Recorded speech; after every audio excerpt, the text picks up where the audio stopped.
పండగలైనా పెళ్లిళ్ళైనా వస్త్రాలకు వేదిక ఒకటే, అదే ఎస్ఆర్ షాపింగ్ మాల్. ఫ్యామిలీ అంతటికి అన్లిమిటెడ్ ఆఫర్స్. నమస్తే, నేను Keshav. Welcome to Suman TV. Telugu cinema పరిశ్రమ పెద్దలతో సీఎం రేవంత్ రెడ్డి భేటీ సారాంశం ఏంటి?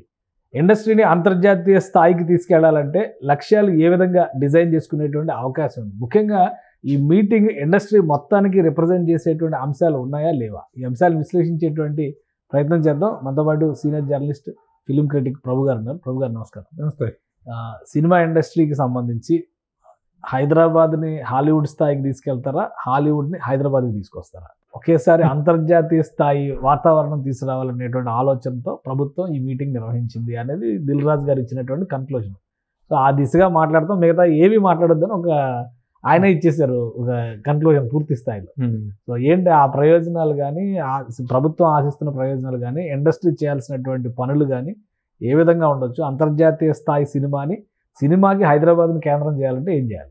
ప్రస్తుతం గత వారం 10 రోజులుగా జరుగుతున్నటువంటి పరిణామాల నేపథ్యంలో సీఎం గారితో భేటీ. దిల్ రాజు గారు అమెరికా వెళ్ళారు.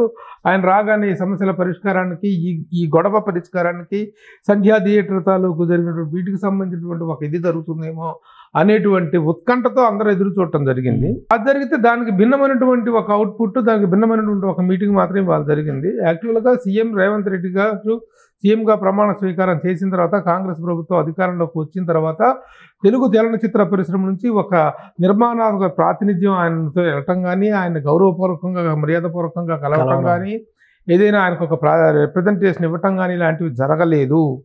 ఆ గ్యాప్ అనేటువంటిది ఇండస్ట్రీ దగ్గర పెరుగుతుంది. ఆ పెరుగుతున్న దాన్ని ఎట్లాగైనా పూడ్చుకొని అలాంటి miscommunication, no communication and miscommunication రెండు ఉన్నాయి. ఈ రెండింటిని పూడ్చుకునేటువంటి ప్రయత్నం జరగాలనుకునేటువంటిది మొదటి నుంచి జరుగుతున్నటువంటి ప్రయత్నం దిల్ రాజు గారు FDC చైర్మన్ అయిన దగ్గర నుంచి. కానీ అనుకోకుండా ఆయన వెళ్ళారు. ఈ లోపల ఈ సంధ్యా థియేటర్ గొడవ అనేటువంటిది ఒక తీవ్ర స్థాయిలో జరిగింది. కాబట్టి ఆ స్థాయిలో ఒక ఫలితాలు వస్తాయని చెప్పి ఇప్పుడు దిల్ రాజు గారు కూడా అదే చెప్తారు, సంధ్యా థియేటర్ ఇన్సిడెంట్ కి దీనికి సంబంధం లేదు. చార్జ్ తీసుకున్నప్పుడే సీఎం గారు చెప్పారు కలవాలి అని, రెండు వర్గాలని కలిపి కూర్చోబెట్టాలి, మనం ఇండస్ట్రీకి సంబంధించి కొన్ని నిర్ణయాలు.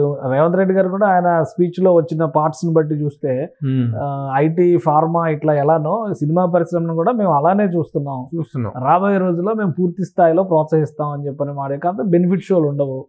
సో బెనిఫిట్ షోలు ఉండకపోవడం వల్ల, అంటే ఈ బెనిఫిట్ షోలు లేవు అని నిర్ణయం దేనికి తీసుకున్నారు? టికెట్ల రేట్లు పెరగవనేటువంటి నిర్ణయం ఎందుకు తీసుకున్నారు? ఎప్పుడు తీసుకున్నారు? ఏ సందర్భంలో తీసుకున్నారు? అసెంబ్లీలో తీసుకున్నారు. ఏ సందర్భంగా? సంధ్యా థియేటర్ సంధ్య నేపథ్యంలో. ఇప్పుడు ఈ చిత్ర పరిశ్రమ పీకల మీద ఉన్నటువంటి అంశం ఏంటి? ఈ రెండు విషయాలు. ఇది లక్ష్యాలు, ఆకాంక్షలు. సినిమా ఇండస్ట్రీ అనేటువంటి దాన్ని అంతర్జాతీయ స్థాయిలో, హాలీవుడ్ స్థాయిలో దాన్ని పెంచాలి, దాని సామర్థ్యాన్ని పెంచాలనేటువంటిది ఆకాంక్షలు. అది కాదు, సమస్యలు వేరు, ఆకాంక్షలు వేరు. ఈ సమస్య అనేటువంటి దాన్ని అడ్రస్ చేసినటువంటి సందర్భం కనిపించలే ఇప్పుడు. ఈ ఆకాంక్షలు అనేటువంటి ఇప్పుడు కాదు, ఇంకంత అర్జెంట్ అనేటువంటి ఇదేం కాదు. సో జరిగినటువంటి అసలు మెయిన్ పీకల మీద కత్తి రెండింటి విషయాల్లో కూడా ఆయన ఎలాంటి ఇది హామీ ఇవ్వలేదు. నేను ప్రభుత్వం తేల్చి చెప్పేసింది కదా. అసెంబ్లీలో కూడా ఈ రోజు మీటింగ్ లో రేవంత్ రెడ్డి గారు కూడా క్లారిటీ ఇచ్చేశారు. అది మినహా మీరు మిగతా విషయాలన్నీ మాట్లాడుకోవడం గురించి ఆయన మేము ఏమి ఇవ్వమో ఆయన స్పష్టం చేశారు. మీరేం చెయ్యాలో అంతకంటే అది కూడా ఆయనే చెప్పారు. అంత స్పష్టంగా చెప్పారు. కాబట్టి ఇది చిత్ర పరిశ్రమకు మీద పెద్ద వరాల జల్లు కురిపించడం కోసమో, చిత్ర పరిశ్రమ సంక్షేమం కోసమో, లేకపోతే చిత్ర పరిశ్రమకు అర్జెంటుగా కావాల్సిన పనుల కోసమో జరిగినటువంటి మీటింగ్ కాదు. వాటి తాలూకు ఉత్తమ ఫలితాలు, బెస్ట్ రిజల్ట్స్ అయితే రాలేదు. ఎలాంటి బెనిఫిట్స్ ఇండస్ట్రీకి ప్రకటించబడలేదు.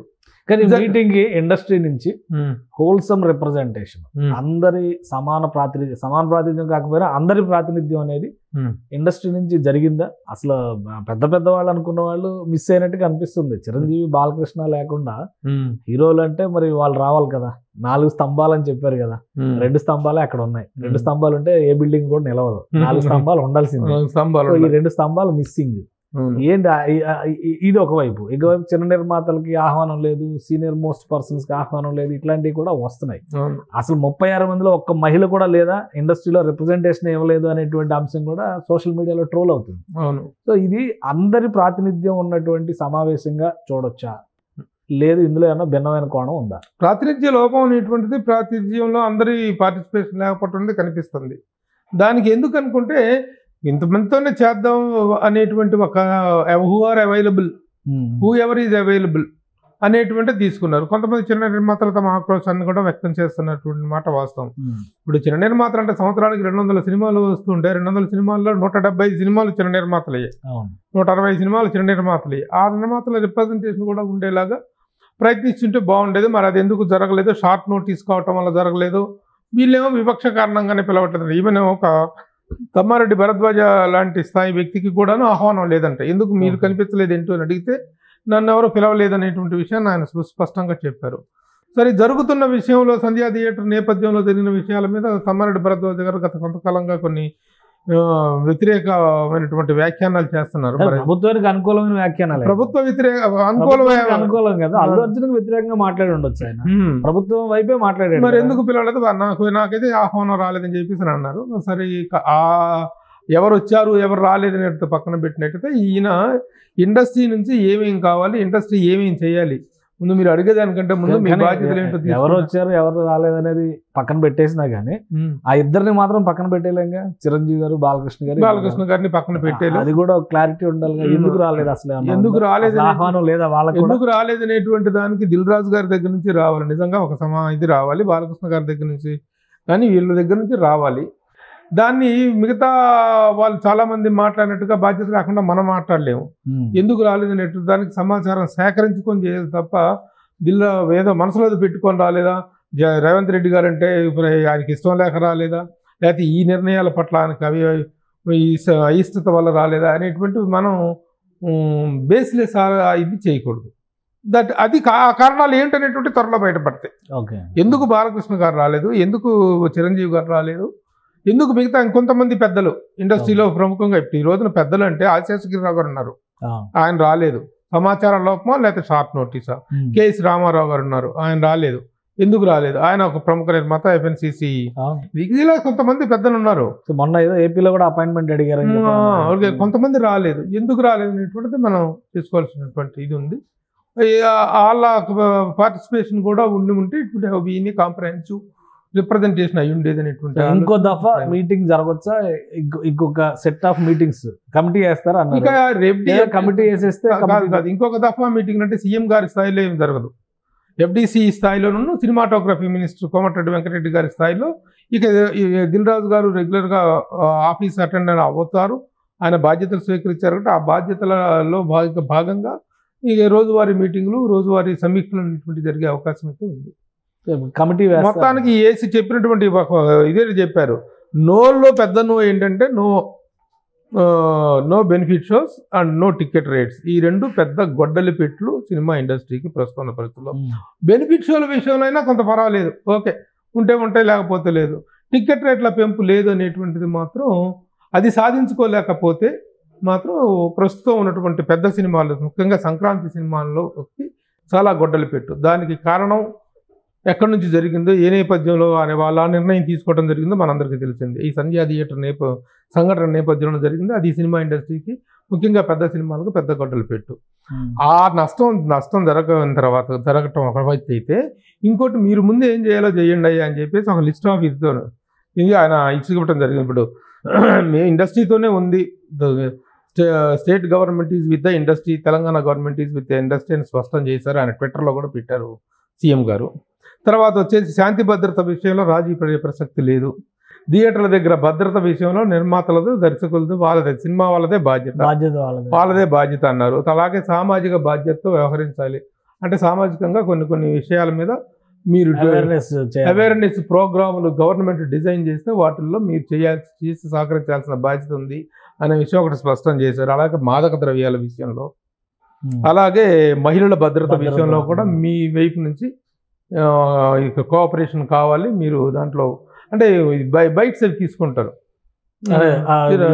లాగా చేస్తారు, అవి కావాలన్నారు.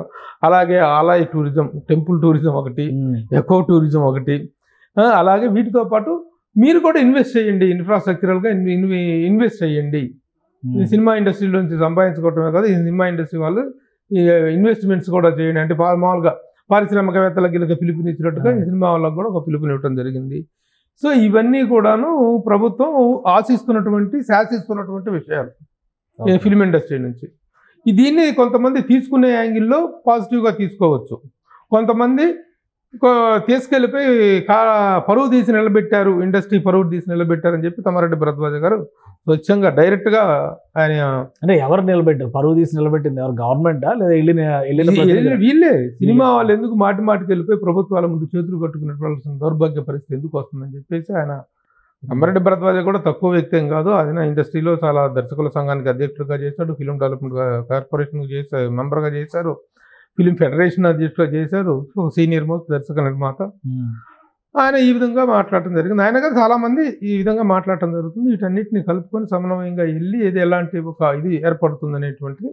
అయితే ప్రస్తుతం ఉన్నటువంటి సమయానికి సందర్భానికి ఈ మీటింగ్ అనేటువంటి దానివల్ల వచ్చినటువంటి అవుట్పుట్కి సంబంధం లేదు.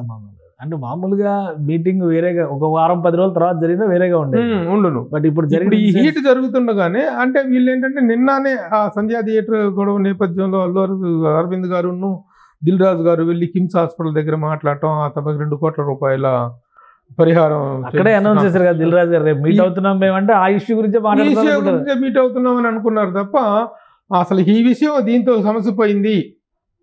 రేపు మాట్లాడేటువంటి చర్చ వేరే చర్చ, అది ఇండస్ట్రీ డెవలప్మెంట్కి సంబంధించిన చర్చ అనేటువంటిది రాకపోవటం వల్ల ఏమైందంటే అనేటువంటి స్పష్టత లేకపోవటం వల్ల ఈ విషయాల మీద ఈ ముఖ్యంగా ఈ టికెట్ రేటు వీటి మీద స్పందిస్తారేమో, ఆ మేరకు ఈయన ఒక సానుకూలంగా ఉన్నారేమో, ముఖ్యమంత్రి గారు మనసు మార్చుకున్నారేమో అనేటువంటి ఒక అభిప్రాయం, కొంచెం మెత్తబడ్డారేమో, సీఎం గారు కోపం అందరూ అనుకున్నది అది. ఆ విషయం ఇంకొంచెం కఠిన వైఖరిని చేయటం కాకుండా మనం ఇవ్వటం సంగతి పక్కన పెట్టి మీరు ఏం చేయాలి ముందు చేయండి అనేటువంటి ఆదేశాన్ని సుస్పష్టంగా చాలా కఠినంగానే చెప్పారు. సో ఇప్పుడు ఈ పరిస్థితి వచ్చే 10 రోజుల్లో ఏమన్నా మారే అవకాశం ఉంటుందా, లేదంటే సంక్రాంతి సినిమాలు ఇక ఈ అంశాలకి ఈ కండిషన్స్కి ప్రిపేర్ అయిపోయి ముందుకు వెళ్ళిపోవాలా? మెల్లిగా టేక్ ఎ బ్రేక్ బ్రీత్ రెండు తీసుకోవాలి. ఒక బ్రేక్ తీసుకోవాలి, ఒక బ్రీత్ తీసుకోవాలి. తీసుకున్న తర్వాత ఎందుకంటే చాలా కోట్ల రూపాయల పెట్టుబడితో పెద్ద సినిమాలు వస్తున్నాయి. ప్రతిసారి ఒక టికెట్ రేట్లు పెంచుకున్నారు, బెనిఫిట్లు లేకపోయినా టికెట్ రేట్లు పెంచుకునే పరంగా ఏమైనా కొంచెం సీఎం గారు మెత్తబడతారేమో. ఎందుకంటే ఈయన వైక్ దగ్గర నుంచి వచ్చే నిర్ణయాన్ని బట్టే రేపు ఆంధ్రప్రదేశ్లో కూడా నిర్ణయం తీసుకోవడం జరుగుతుంది. ఆంధ్రప్రదేశ్ ప్రభుత్వం కూడా లేదనుకుంటే ఈయన టికెట్ రేట్లు పెంచడానికి వీలు లేదు అన్నారంటే అక్కడ టికెట్ రేట్లు పెంచడానికి వాళ్ళు సానుకూలంగా ఉన్నట్లయితే ఆ ఎకనామిక్స్ అనేటువంటి మొత్తం తల్లకిందులు అయ్యేటువంటి అవకాశం ఉంది. కోర్టులో కేసులు కూడా పడతాయి. అక్కడ కేసులు పట్టడం కాదు, ముందు సినిమాల తాలూకు రెవెన్యూలో తల్లకిందులు అనేటువంటి రిజల్ట్స్ వస్తాయి. ఇక్కడేమో అక్కడ రేట్లు పెంచుకోవడం, దీనివల్ల అక్కడ పెంచలేని పరిస్థితి, అక్కడ పెంచరు, ఎవరు అవకాశం ఇవ్వరు, అక్కడ చాలా తేడా వస్తుంది. కాబట్టి ఇది మామూలు విషయం కాదు. కాబట్టి ఆనాటికి కొంత సానుకూలం కావచ్చు. ప్రస్తుతానికి పరిశ్రమ మొత్తం వెళ్ళిపోయి అక్కడ సీఎం గారి దగ్గర yes we are with you sir, no more this thing, అది ఏదైతే మనం అనుకున్నా నో కమ్యూనికేషన్. అప్పుడు రేవంత్ రెడ్డి గారు ఓడిపోతారు కదా అసెంబ్లీలో, అంత బలంగా ట్రోలింగ్ అవుతుంది కదా. రేవంత్ రెడ్డి గారు మొన్న అసెంబ్లీలో చెప్పింది ఏంటి, ఈ రోజు వీళ్ళని పిలిచి కూర్చోబెట్టి మాట్లాడాల్సిన అవసరం ఏంటని ట్రోలింగ్స్ జరుగుతున్నాయి కదా. ఆల్రెడీ స్టార్ట్ అయినాయి, ట్రోలింగ్స్ విపరీతంగా జరుగుతున్నాయి. ఇప్పుడు ఈ చర్చలు, ఇవాళ పొద్దున్న జరిగినటువంటి చర్చల తాలూకు ఆహ్లాదపూరితమైనటువంటి దీన్ని ఆహ్వానించే పరిస్థితి లేదు. చాలా విపరీతంగా ట్రోల్ చేస్తున్నారు సోషల్ మీడియాలో. సో కొన్ని కఠిన పరిస్థితులకి తెలుగు ఇండస్ట్రీ, సినిమా ఇండస్ట్రీ ముందు ప్రిపేర్ అవ్వాలి. కాబట్టి ప్రస్తుతానికి ప్రభుత్వాన్ని అప్పర్ హ్యాండ్ అనిపించుకున్నప్పటికీ తర్వాత ప్రభుత్వానికి సానుకూలంగా ఒక ప్రాధేయపూర్వకంగా ఒక రిప్రజెంటేటివ్ పెడితే ఆయన ఉన్న కొంచెం టికెట్ రేట్ల విషయంలో కన్సిడరేషన్ ఇవ్వచ్చు అనేటువంటి ఆశాభావం ఉంది. అంతవరకు జరుగుతుంది. సేమ్ సీన్ రిపీట్ అయితే అక్కడ జగన్మోహన్ రెడ్డి గారు గవర్నమెంట్ ఉన్నప్పుడు టికెట్ రేట్ల విషయంలో ఒకటే వైఖరి అవలంబించారు, ఇక్కడ పెంచినా కానీ అక్కడ పెంచుకునే అవకాశం లేదు. సో ఇప్పుడు అదే ఆంధ్రప్రదేశ్ ఇటు వచ్చింది, తెలంగాణ అటు వచ్చింది అన్నట్టుగా ఉంది. ఒకవేళ తెలంగాణలో పెంచుకోవడానికి పర్మిషన్ ఇవ్వకపోతే ఏపీలో పెంచుకోవడానికి వెసులుబాటు ఇచ్చే ఛాన్సెస్ ఏమైనా ఉంటాయా, లేదంటే అసలు ఇక్కడే ఇండస్ట్రీ ఇక్కడే ఉంది, ఇక్కడే లేనప్పుడు అక్కడ ఎందుకు ఇస్తారు, ఇచ్చే అవకాశం? అక్కడ ఇస్తే ఇవ్వచ్చేమో. అక్కడ ఇస్తే ఏమవుతుందంటే సినిమా రెవెన్యూస్లో చాలా తేడా వస్తుంది, డిస్ట్రిబ్యూషన్లో చాలా తేడా వస్తుంది, థియేటర్ రెంటల్స్లో తేడా వస్తుంది, అన్ని ప్రతి విషయంలో కూడా తేడా వస్తుంది, బిజినెస్లో తేడా వస్తుంది. కాబట్టి అది చాలా ప్రమాదకరమైన సిచ్యువేషన్. కాబట్టి 2 చోట్ల పెరగాలి, లేదా 2 చోట్ల పెంచరు. ఇక్కడ ఇవ్వనప్పుడు ఏదో ఒకటే జరుగుద్ది. కాబట్టి ఆ సానుకూలత అనేటువంటిది పండగ సినిమాల నాటికి ఏర్పడుతుందనే ఆశాభావం అయితే ఉంది. రైట్. థ్యాంక్ యూ ప్రభు గారు. ఇది సినీ ప్రముఖులతో సీఎం ఇంటర్వ్యూ భేటీ అనేది ఫైనల్ కన్క్లూజన్గా సీఎం ఏమనుకున్నారో అది చెప్పడం ద్వారానే ముగిసింది. ఇండస్ట్రీకి కొన్ని లక్ష్యాలను ఇచ్చారు. అంతర్జాతీయ స్థాయిలో తెలుగు సినిమా పరిశ్రమను నిలబెట్టాలంటే ఏం చేయాలో దానికి ఇండస్ట్రీ మొత్తం ప్రిపేర్ అవ్వాల్సినటువంటి పరిస్థితి కనిపిస్తుంది. ఇక టికెట్ల ధరల విషయంలో కానీ, బెనిఫిట్ షోస్ విషయంలో కానీ ప్రభుత్వ వైఖరి కఠినంగా ఉంటుందనేటువంటి సంకేతం అయితే సీఎం ఇచ్చారు. కానీ పరిశ్రమని నష్టాల నుంచి కాపాడుకోవాలంటే ఏదో ఒక విధంగా పరిశ్రమ తరపున మరొకసారి రిప్రజెంటేషన్ చేయాల్సినటువంటి అవసరం అయితే కనిపిస్తుంది. ఎందుకంటే రాబోయే రోజుల్లో సంక్రాంతి సినిమాల రిలీజ్కి ఇండస్ట్రీ ప్రిపేర్ అవుతుంది కాబట్టి ఈ లోపు ఏం జరుగుతుందో వేచి చూడాలని ప్రభు గారు విశ్లేషిస్తున్నారు. ఇది special discussion. Keep watching. Suman టీవీలో మీ పర్సనల్ అండ్ బిజినెస్ ప్రమోషన్స్ కోసం కింది నెంబర్కి కాంటాక్ట్ చేయండి.